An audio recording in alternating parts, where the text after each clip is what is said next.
Baiklah, saya akan membahas tentang mengenal bahan pangan nabati dan hewani.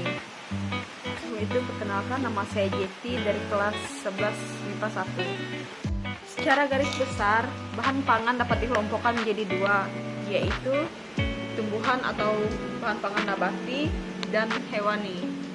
Di sini saya akan membahas tentang makanan yang berasal dari hewani atau olahan yang berasal dari hewan. Bahan pangan hewani adalah bahan makanan yang berasal dari hewan atau olahan yang berasal dari hewan. Oke, yang kedua adalah bahan pangan nabati atau bahan makanan yang berasal dari tumbuh-tumbuhan.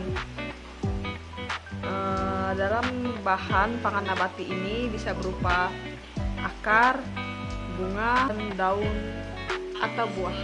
Kita akan lanjut ke karakteristik bahan pangan hewani, di mana kedua bahan tersebut memiliki perbedaan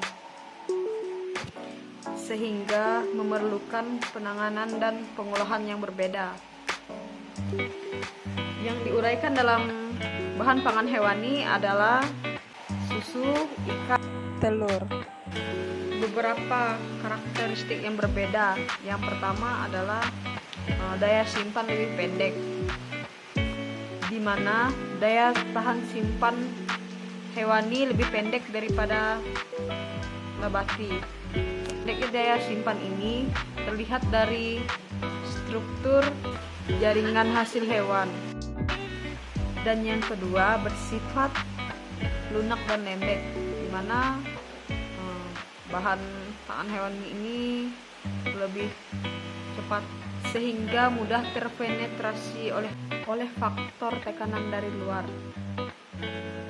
Dan yang terakhir atau yang keempat adalah sumber protein dari lemak, di mana bahan pangan hewani umumnya itu memiliki sumbernya protein dan lemak, sedangkan bahan pangan nabati bersumber karbohidrat, vitamin, lemak, dan protein.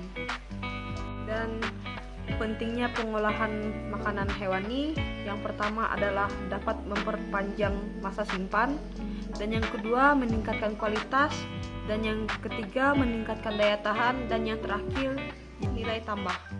Dengan demikian, suatu produk memiliki daya ekonomi yang terdapat sentuhan ekonomi.